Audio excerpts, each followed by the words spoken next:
Welcome to Murder and Everything Else. My name is Joy. And my name is Cheryl, and Joy and I are two very old friends who are going to talk about murder and everything else.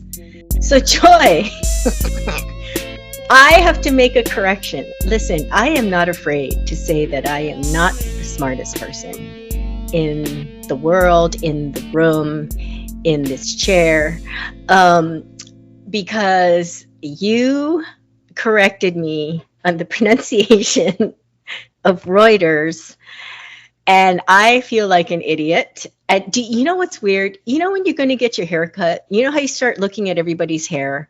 Or when you're going to buy a car, you start looking at all the other cars. You know what I mean? Doesn't that ever happen to Yeah. you?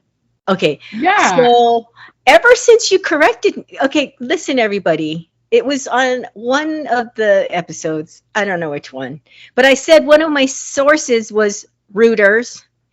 And Rooter. Hooters. I should have said one of my sources was Hooters. Hooters. That would be hilarious. What did we learn from Hooters? Well, who knew that? What is it? Reuters or Ruete? It doesn't matter. I don't know how you get Reuter. I think my pronunciation is closer to the spelling. Hooters. But for those of you educated people out there, please just calm down, okay? I don't know that word, but what I was going to say is, ever since you told me that, I've been hearing Reuters here and Reuters there and Reuters everywhere. So I've been, first of all, just obsessed, just completely engulfed with the Trump shooting. I'm not saying what my political affiliation is. I am just fascinated by what a cluster, you know what that was. How many tall buildings they had around the place. So I'm fascinated by just getting to the root of this whole thing. There's a huge water tower very close by that no one was manning. I mean, it's incredible. So anyway, in all this news stuff that I've been watching and listening to, they keep quoting Reuters, and I'm like, God damn it, that thing is haunting me. Reuters. So, it's trolling you. It's trolling you. It's trolling me. What? Okay. What is that? How do you get Reuters from that spelling? Come on, please. What? Is it someone's name? Is it a? What is the background? Is that a name? Well, it's owned by Thomson Reuters, and it's a global news agency. And so that's somebody's last name? They do like, yeah, I don't know if Thomson Reuters is a conglomerate or if it's a person's name. My guess is it's probably someone's name. Wow, but anyway, did you know that it provides business, financial, national, and international news to consumers and media organizations? And it's known for its international reach and is considered one of the largest and most trusted news agencies in the world. They employ around 2,500 journalists and 600 photojournalists in 200 locations worldwide. So that's a big ass company, girl. I've been living under a rock, as you like to say. And dear friend, please don't hold back on correcting me on the spot, because I'm not. Instead, you let it go, and everybody was like, face palming when they heard that. So don't be afraid to say, excuse me, that's Reuters. You know what I mean? In the future, because I don't want to get mail. I don't want the only letters from our listeners. Hate mail. Cheryl doesn't know how to pronounce Reuters. But anyway. I thought it was cute. You could just tell people that's how they say it in Hawaii. And then the people in Hawaii will ostracize me. They're like, you're not one of us. We're not blaming you. That would be great. Oh, God. That's right. Anyway. Well, we do have some updates this week. And my updates are this. We have had listens from 2 new countries. And you guys, first of all, the first new country that we have had listens from is, drum roll please, French Polynesia.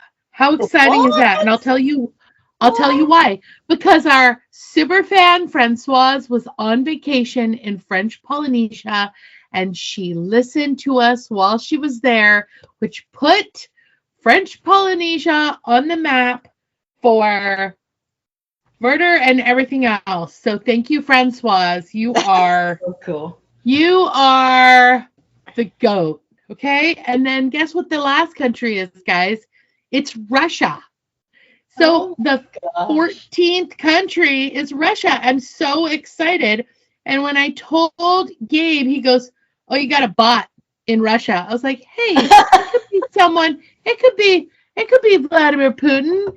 He could be listening to our podcast and laughing and saying, da, I mean, who knows? Maybe he likes himself a little true crime murder. What do you think?" You never know. Yeah.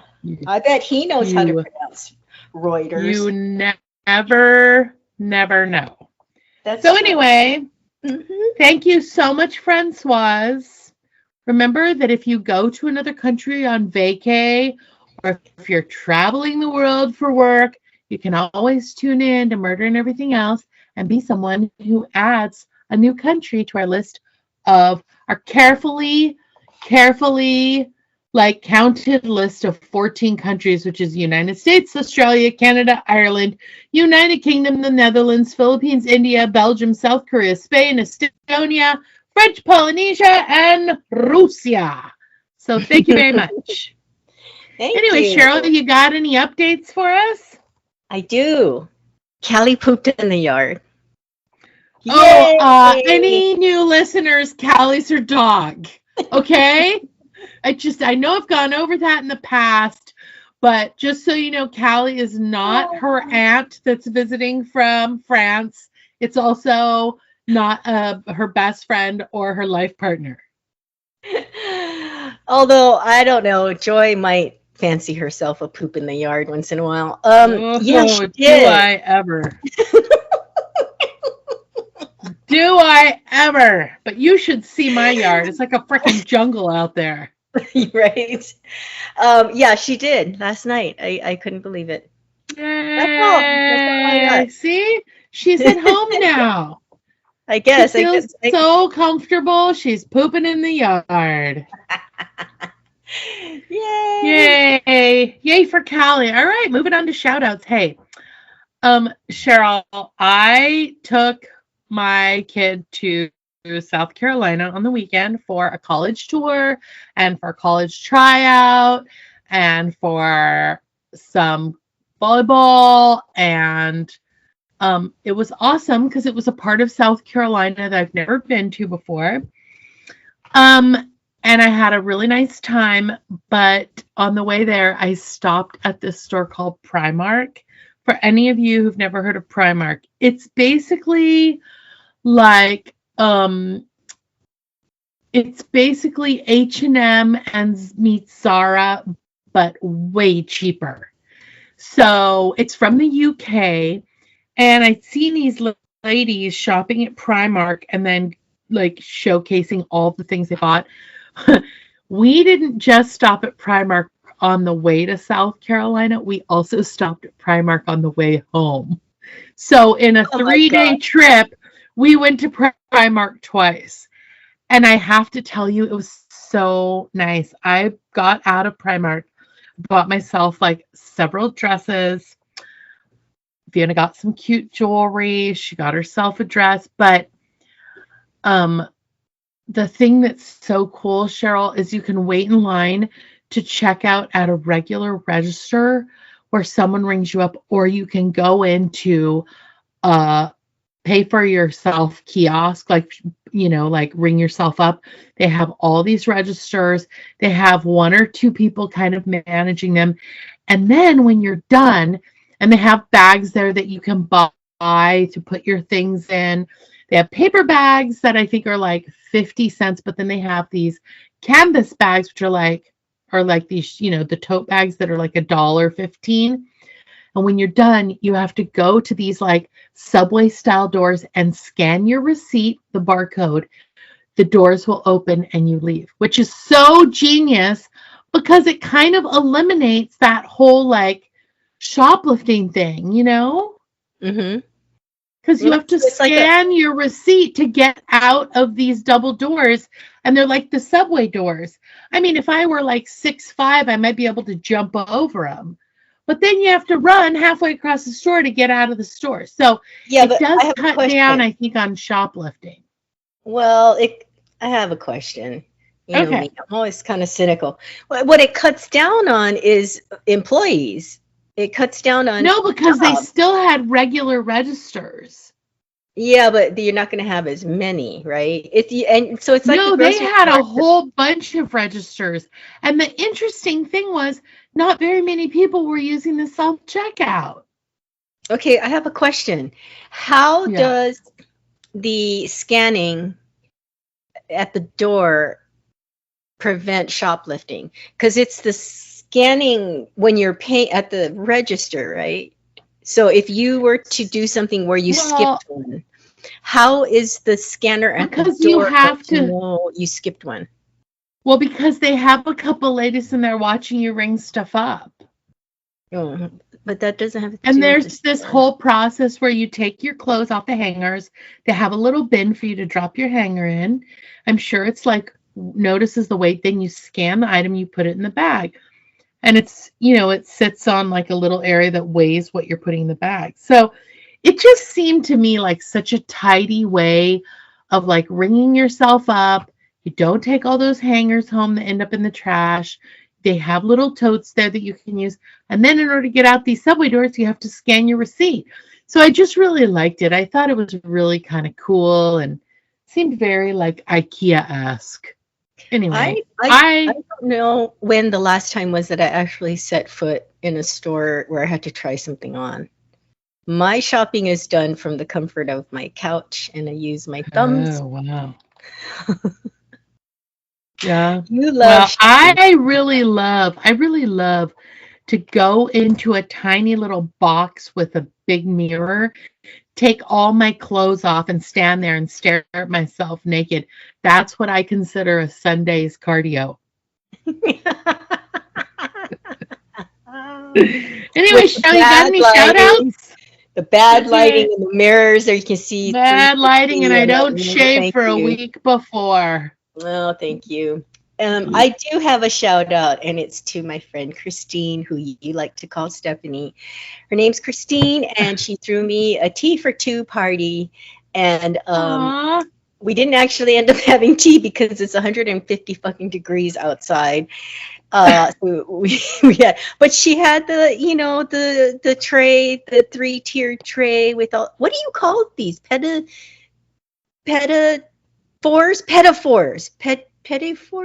No, is that something you wear? Petit fours? Petit four. You know, the little sandwiches and the little desserts, they're little. But the sandwiches are called finger sandwiches. I think they're called Rooter pies. Rooter pies.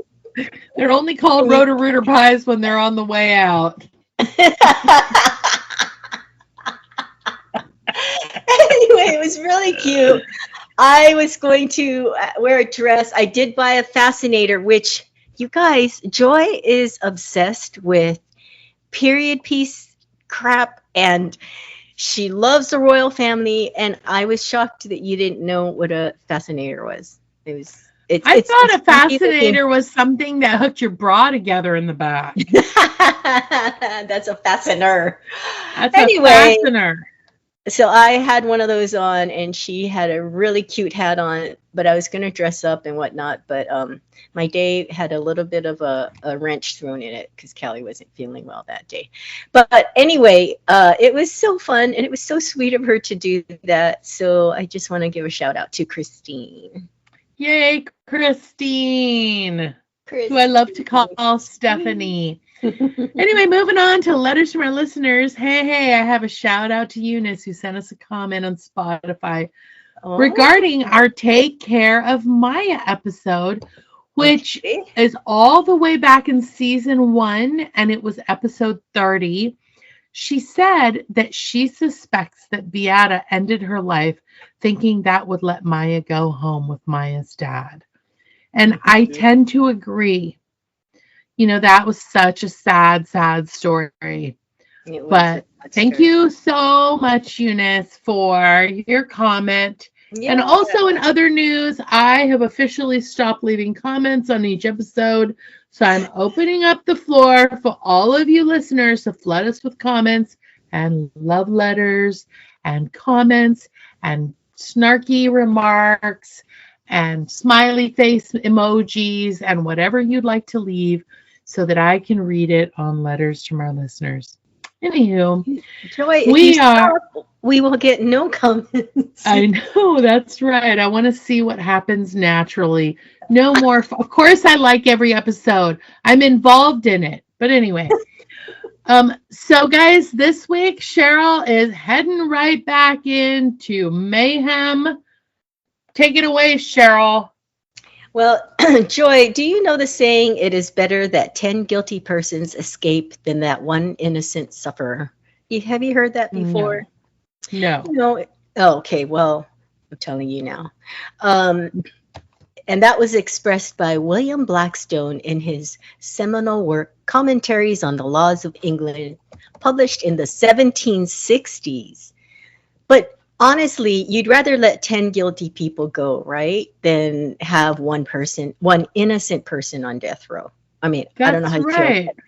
I really agree with that. And so I don't know if you or anyone listening has watched the movie Just Mercy. It's with Michael B. Jordan. He plays the lead, Brian Stevenson, and Jamie Foxx as Walter Johnny D. McMillian. It's a 2019 American biographical legal drama, co-written and directed by Destin Daniel Cretton. First of all, I love those two guys. And so it has always bothered me, as much as I love to hear when murderers are caught. It also really bothers me when you hear these stories of people that were innocent and wrongly convicted and spent decades of their lives in prison. That kills me. I mean, yeah, that just kills me. That really bothers me. So that's what we're going to talk about today, wrongful convictions. My sources were cool. EJI, which stands for Equal Justice Initiative, The Cinemaholic, CNN, Associated Press, avostories.com, and historyhollywood.com. So that movie explores the work of young defense attorney Brian Stevenson, who represents poor people on death row in the South. Featured is his work with Walter Johnny D. McMillian, who I'm going to refer to as Johnny D. going forward. Johnny D. had been wrongly convicted of the murder of a young woman. The film is based on Stevenson's 2014 memoir, in which he explored his journey to making his life's work the defense of African American prisoners. He founded EJI, which I said was Equal Justice Initiative.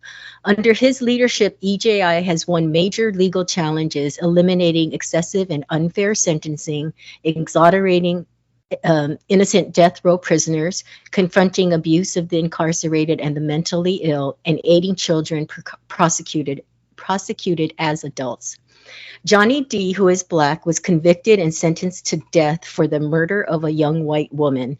In November 1986, 18-year-old Rhonda Morrison opened the Jackson Cleaners in Monroeville, Alabama, on a Saturday morning by herself. She served several customers by 10 a.m., but around 10:45 a.m., when some of the customers came in, nobody was to be found. Upon looking around, they discovered Rhonda's body on the floor. Her blouse was unbuttoned and her bra was pushed off her breasts. Her pants were also unzipped. An autopsy revealed that there were 3 slugs from a .25 caliber handgun in her body. One appeared to have been shot from close range, and experts concluded that she died 5 minutes after being shot. No semen was found in or on her body or her clothing. Rhonda Morrison's death sent shockwaves of fear and anger through the small community. Police could not solve the crime. After 6 months with no leads or suspects, their attention focused on Johnny D. Johnny D was an unlikely suspect. He had no prior criminal history and was a 45-year-old self-employed logger who had done work for many people throughout the community. What seemed to bring him attention is that he'd had an affair with a married white woman. A very public divorce between this woman and her husband pulled Johnny D into the limelight, and he soon went from someone having an interracial affair to someone thought to be capable of murder. That's pretty, That's a in big the jump. South. Yeah. But in the South, he's black, she's white, and she's married. So they didn't look at him in a favorable light. But yeah, that's a huge jump to go from that to Yeah. being capable of murder. So there was a career criminal named Ralph Myers. He's a white man who had been arrested in connection with a murder in nearby Escambia County. He was pressured by police and ultimately made false statements accusing Johnny D of murdering Rhonda Morrison. At the trial, Myers testified that he had given Johnny D a ride to the dry cleaners where he witnessed him murder Rhonda Morrison. Myers pled guilty as a conspirator in the murder. This set off a chain of events that changed Johnny D's life forever. He was arrested by Monroe County Sheriff Tom Tate and eventually charged with capital murder. The sheriff arranged for Johnny D to be placed on death row before his trial. Whoa. When he hadn't even been convicted of a crime, Johnny D spent 15 harrowing and torturous months on Alabama's death row before his trial. So the trial began on August 15, 1988 and lasted for a day and a half. And I just have to tell you, when I was doing research for this and I looked at the dates, now for all these youngins out there, 1988 probably seems like how 1930s or 40s seem to us. You know what I mean? Right. Like Right. when I see the date 1988, it doesn't seem that long ago. But I'm sure to other people it seems like it's ancient. But it was in. I was listening to Milli Vanilli. Blame it on the rain. Yeah, yeah. Oh gosh, it's so funny. So Johnny D was with his family 11 miles away from the dry cleaning store where Rhonda Morrison was murdered at the time of the crime. There were dozens of black people who could testify to his innocence, but they were ignored. Nearly all white jury convicted Johnny D of capital murder and sentenced him to life imprisonment without parole. In Alabama, listen to this, elected trial judges were authorized to override a jury's life verdict and impose the death penalty. So a jury sentences him to life imprisonment, and elected judges were authorized to give him the death penalty instead. Judge Robert E. Lee Key, yes, he was named after the commander of the Confederate States Army in the American Civil War, overrode the jury's sentence of life imprisonment and sentenced Johnny D to death by electrocution. In 1988, Brian Stevenson had met Johnny D and began working to appeal his conviction and death sentence. As Brian Stevenson and the staff of EJI investigated the case, they discovered a ton of evidence that proved Johnny D was innocent. They found evidence that the state witnesses against Johnny had been coerced, including tape recordings proving that the state's only eyewitness had been pressured to testify falsely at Johnny D's trial. So like in the movie, which I believe they stayed pretty, factual. They actually had a recording of that guy, Myers, who said he drove him to the dry cleaners. They have a record. They do have a recording of him saying all this stuff, and that he was there, and then he took Johnny D to the dry cleaners, and he saw him kill Rhonda. But prior to those recordings, they found another recording where that guy who testified against him is saying, I'm not saying what you want me to say. I'm not going to put an innocent man behind bars. So it went from that to Wow. him being coerced into saying all this stuff. This is the sad. This is what's scary is this stuff really happens. This is not a movie. I mean, it was a movie, but it was based on real life, but not the other way around. Wait, I Um, have a question though. Who played the guy who was in prison? the guy that snitched on him. No, who played the guy that got put on death row? Jamie Foxx. Well, he was in Creed, so he played a boxer, and so he had his shirt off a lot. But that guy is a cutie pie. He's Um, ripped. he dates Steve Harvey's daughter. Oh no, he did. I think they broke up. I don't know. You guys write in and tell us what it is. Okay. So yeah, so Michael B. Jordan played the lawyer, and he was fresh out of like lawyer school. He was fresh out of law school. He was this young kid, but he really had a mission, and he founded this company, EJI, and that's what he does, is he helps people, exonerate people, just what I said earlier, exonerate people or help them if they're being mistreated, so on and so forth. But anyway, so Okay, but can I just jump in right here? Remember you said there was some justice, like some Los Angeles or some San Francisco justice organization that was trying to overturn Scott Peterson's conviction against like Peterson. I gotta tell you, I really appreciate the whole like EJI and him wanting to work with people who've been wrongly convicted. But this justice organization thinks that Scott Peterson should go back to trial again. And I don't know. I mean, if I were Lacey Peterson's family, I'd be like, no, you don't get another day in court. You're donezo. Yeah. I would admit, I don't know what to say about that, because I remember we talked about it. I'm like, they didn't have any hard evidence against Scott Peterson, but they had a lot of circumstantial evidence, which there have been a lot of people who have been convicted on circumstantial evidence. It's still good evidence sometimes, but sometimes. So I wonder that too. I wonder these organizations, which cases they take on. What is it? Right.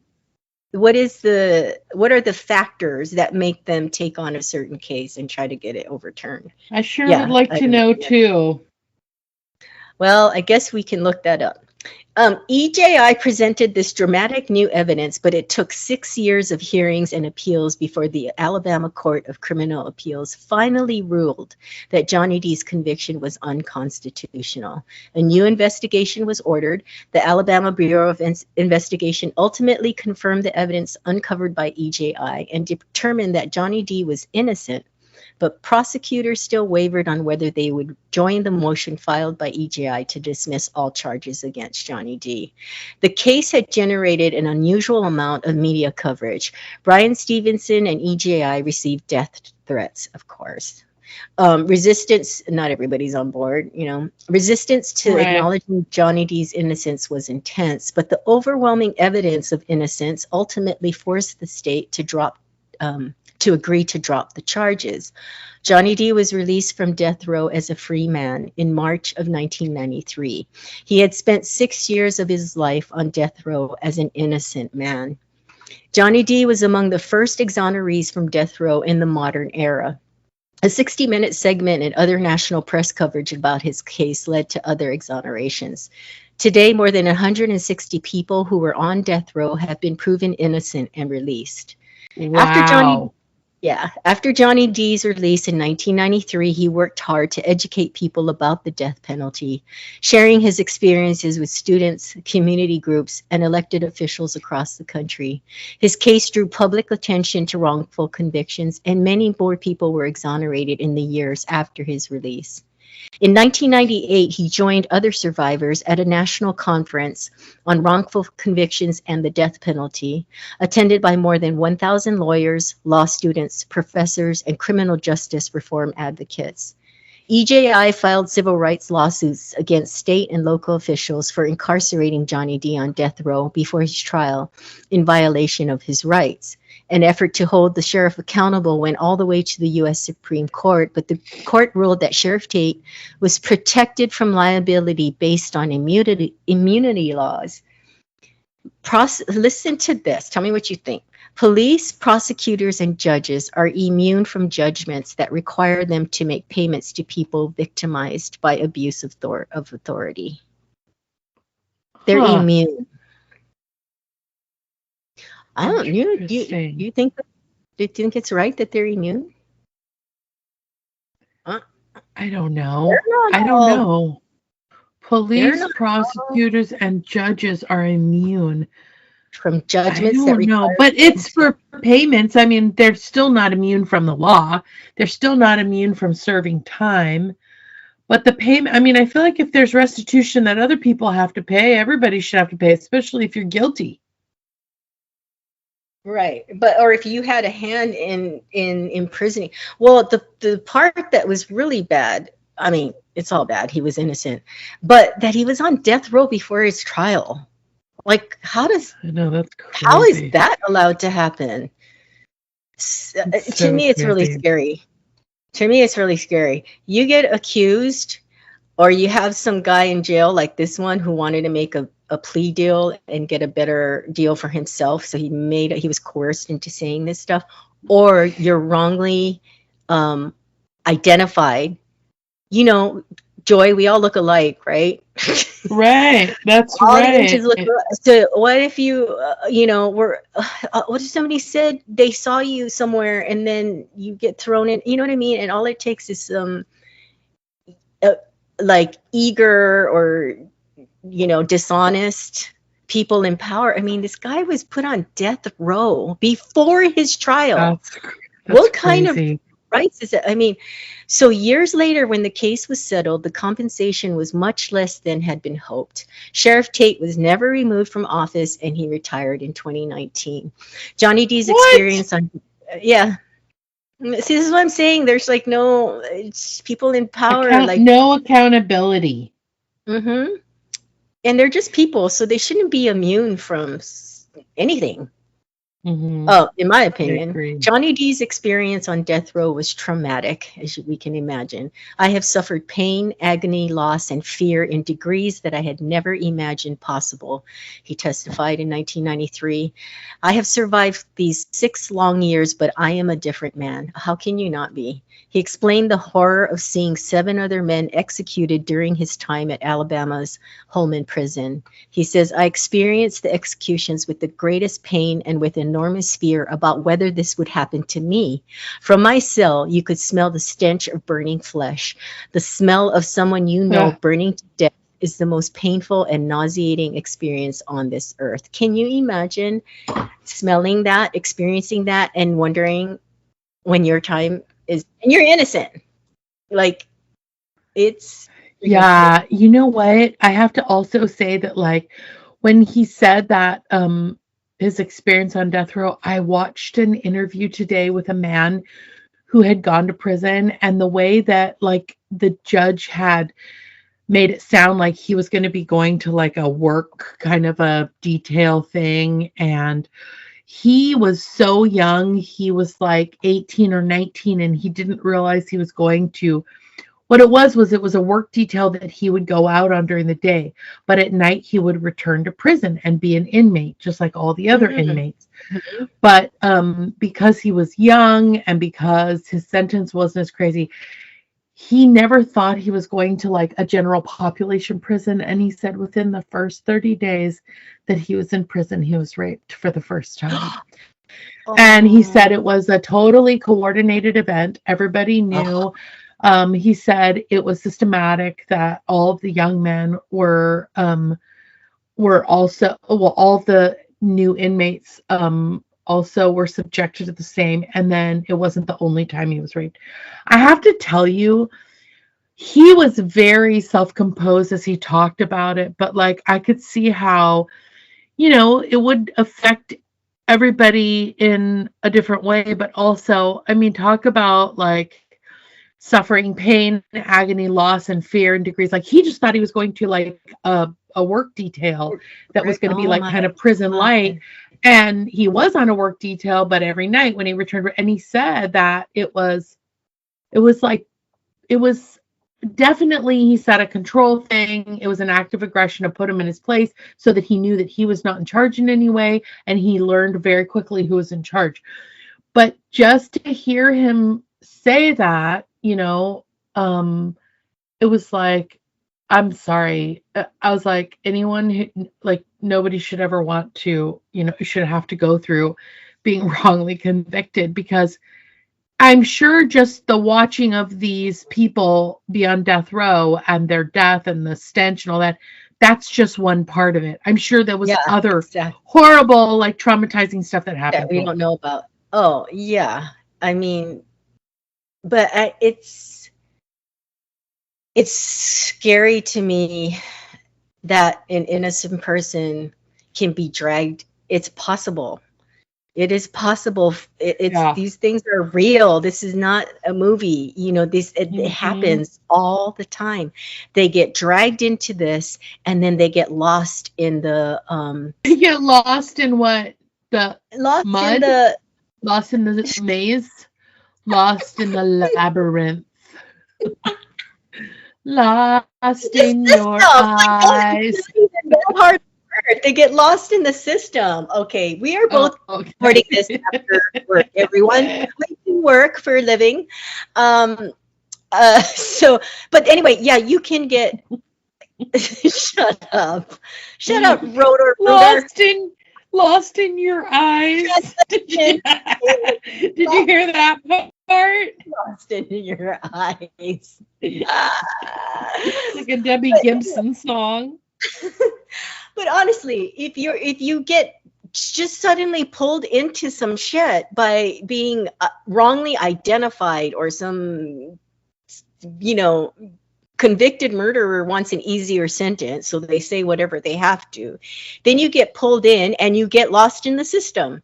And then you have a power hungry sheriff in charge of your case, and then Right. you're freaking on death row before your trial. This is the Yeah, United that's States of crazy. America. How does this even happen? I mean, that part, that was incredible. And then anyway, oh my gosh. So the trauma Johnny D experienced led to early onset dementia.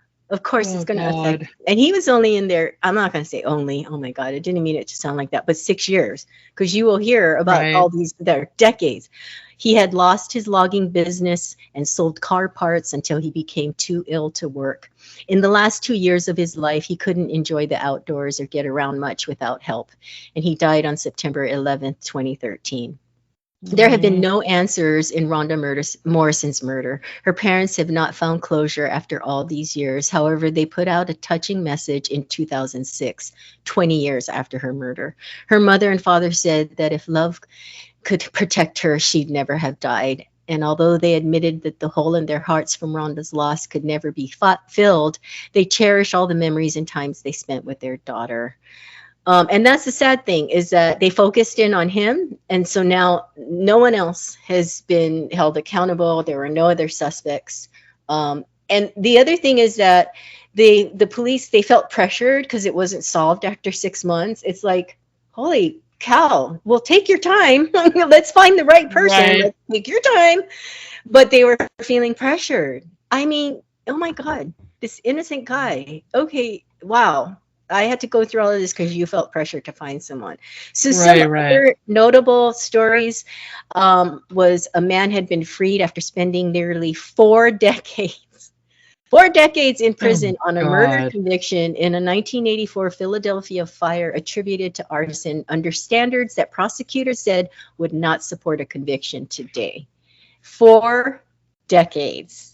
That's There was crazy. another headline that said, "Woman to be freed from prison after 43 years following heartbreakingly coercive investigation." 43 years. Another one said, "Two cousins freed after spending 42 years wrongfully in prison." I mean, Oh my it's just God. so sad. So From a CNN article released July 7th, 2021, as of this article in 2021, 2,810 men and women had been wrongfully convicted of crimes in the United States, according to the National Registry of Exonerations. Now, federal lawmakers are pushing to increase the federal statute for compensating exonerees, as the Innocent Project, along with innocence organizations across the country, advocates for a universal wrongful conviction compensation law. Because I wanted to go into this because, okay, you've been in prison for 4 decades, okay? God. And you come out, and then what do you have? What do you Well, do? and I think another big problem is that a lot of people, I mean, the vast majority of people who are in prison, if you ask them if they're guilty or innocent, they'll say they're innocent. Yeah, everybody. You know, it's so, yeah. And so it's like, I mean, how are you going to believe one person who's really innocent when you've got a bunch of like evidence on all the other people that shows that they're like as guilty as sin?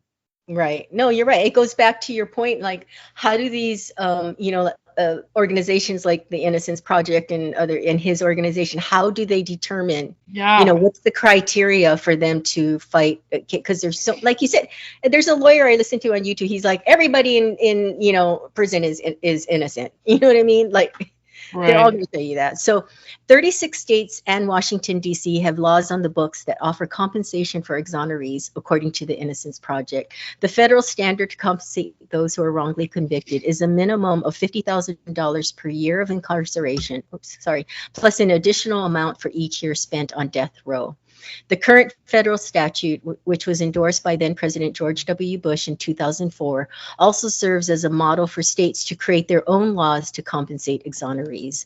Of the 36 states with compensation laws, 9 offer more than $50,000 per year, including Washington, D.C., which offers $200,000 per year, according to the Innocence Project.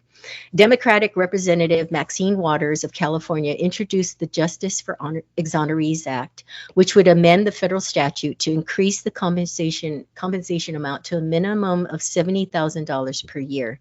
18 Democrats have signed on as co-sponsors of the bill, including Representatives Hank Johnson of Georgia and Earl Blumenauer of Oregon, both states without wrongful conviction compensation laws. While my legislation takes an important step forward, let me be clear that no amount of money could ever be enough to make up for the time and opportunity stolen from exonerees, Waters said in her news release.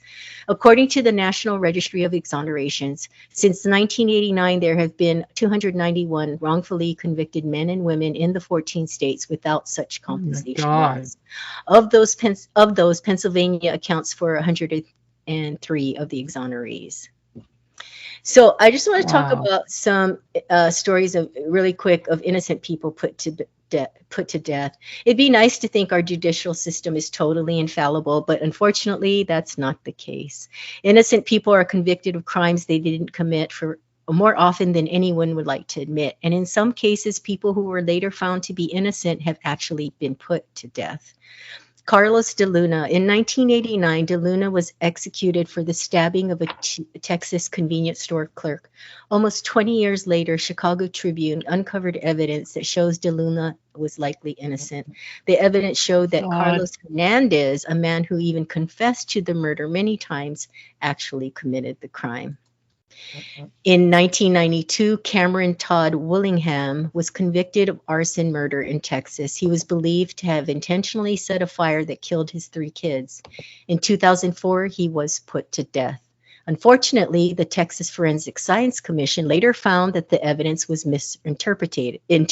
Can you imagine? He was put to death. And they concluded that none of the evidence used against Willingham was valid. As it turns out, the fire really was accidental. Cantu was convicted of capital murder, and in 1993, the Texas teen was executed. About 12 years after his death, investigations show that Cantu likely didn't commit the murder. The lone eyewitness recanted his testimony, and Cantu's co-defendant later admitted he allowed his friend to be falsely accused. He says Cantu wasn't even there the night of the murder. This kid was executed. Larry Griffin was put to death in 1995 for the 1981 murder of Quinton Moss, a Missouri drug dealer. Griffin always maintained his innocence, and now evidence seems to indicate he was telling the truth. The first police officer on the scene now says the eyewitness account was false, even though the officers supported the claims during the trial. Another eyewitness was wounded during the attack, was never contacted during the trial, and he says Griffin wasn't present at the crime scene that night. So these are some of the case. I mean, eyewitness. See, this is what I'm saying. Someone could wrongly identify you. An eyewitness could, you know what I mean? Mistakenly, whether it was a mistake or whether it was intentional, they could. Did you ever hear that crazy story about a murder? Someone was murdered, and someone identified and said it was this one guy, and he claimed his innocence, and then he was able to, with the help of Larry David, yes, Larry David from Curb Your Enthusiasm, his lawyer was sharp enough to think about asking Larry David's production company or whatever for the film. So what happened was, this guy who was accused of murder, an eyewitness picked him out. He was at a ball game with his daughter, and Larry David happened to be filming an episode of Curb Your Enthusiasm there. And that was the only reason this guy was let go, was because they could prove at the time of the murder he was at this ball game. He was at the game. And thank God he had angels on his side, because they were shooting only at they had a certain crowd behind whatever they were shooting further down the stand, right. And he happened to be in that shot. He told the police during the investigation, at one point, I got up to go get my daughter whatever she wanted, a snack or whatever. And when they looked at the tape, that is exactly what happened. You see him getting up at one point. But thankfully, his lawyer had thinking outside the box, or had the foresight to say, you were at that game. They were filming. I mean, it was incredible. It was incredible. Otherwise, he may have been found guilty just from an eyewitness and I don't remember if it was he mistakenly identified, or if it was like someone trying to place the blame on him. But that was a crazy story. There's actually a documentary on it on Netflix. I think it's called The Longest Shot or something like that. But wow. That's crazy. I mean, I will say that, there is a lot of racial profiling that goes on, and it's not uncommon when there's like a manhunt or there's like an Amber Alert or something, and they'll say, it's a person who looks like this, and sometimes, they'll just racially profile somebody and be like, oh, we got someone who we think, and then it turns out like, maybe they don't even fit the description, or maybe they weren't even in the area, right. But they just picked them because it was like, tall black guy who's wearing a tracksuit. Well, that's what happened. Are you kidding me? This guy is Hispanic, the one that was wrongly identified. And, I don't know. Like I said, I don't remember. I don't know the details of who fingered him, but anyway, yeah, it's crazy. That's what I'm saying. Like, any of us could be dragged into this shit. You know what I mean? It just takes one like, I always say that it just takes. Yeah, don't you think it has to be somebody though who has like something out for you, or maybe it was like a drug deal or something to gain, or something to gain. Maybe they know that you have something that they want. I don't know. People are very, very vindictive. And then also, a lot of times people who do this, I feel like they just don't, maybe they are not, I don't know. Like, I feel like a lot of times they're, just like maybe they are not developed as a person properly or something. I don't know. I don't know. You just better hope that some person that's trying to get a better deal for their own crime isn't coerced to say anything, because sometimes law enforcement they're pressured to close a case, Yeah. I'm not saying they're all bad. I'm just saying That's true. And also, I mean, I have heard, and I would love to hear if any of our listeners know anything about this, that a lot of times, cases are a numbers game, closing out cases, not having cases go to trial, having people settle on their cases so that they can like close things out and shelve them and file everything away. And it's in the best interest of the district attorney to like, because every time there's a public defender that is assigned to a case, I mean, it's not like they have bucketfuls of money to pay these people. Public Right. defenders don't make a ton of money. I mean, these are not the Johnny Cochrans and the Marsha Clarks of the world who are commanding, huge paychecks for celebrity cases. Right. So, Although, you know what I heard? And this is totally off topic, but Brian Koberger's defense attorney, she's a public defender, and one of the specials I was listening to said that she is a badass. Like, she is really good at what she does. So she must, I mean, you just wonder, right? If she's that good, why doesn't she have her own practice or work for a bigger law firm or whatever? So I don't know how that works, but yeah, she's a public defender. Because they were saying, like, don't discount her just because she's a public defender. Like, she's known, she has a really good reputation for being a bulldog, and I cannot wait for that trial. I will have a front row seat on my couch with my iPad and some popcorn. God. Well, I have to tell you, this story about Johnny D was so sad. And also what was super sad was that, like, because of like the trauma and everything, that he was diagnosed with dementia, and it's just so sad. And I feel like maybe like with closed circuit television and everybody recording things, that maybe like, and with like very advanced forensics, maybe we won't be like fingering the wrong person for the crimes anymore. We'll be, maybe there's a higher level of accuracy. I hope. But maybe not in the case of cold cases, because a lot of times cases go cold and then they sit there for several years, and they hope that they'll get another lead, but maybe they don't. Yeah. So anyway, this was a horrible crime, these wrongful convictions, especially in the case of these people being put to death and they were innocent. And then, of course, they didn't find out till later. But you know what's an even bigger crime? What's that, Joy?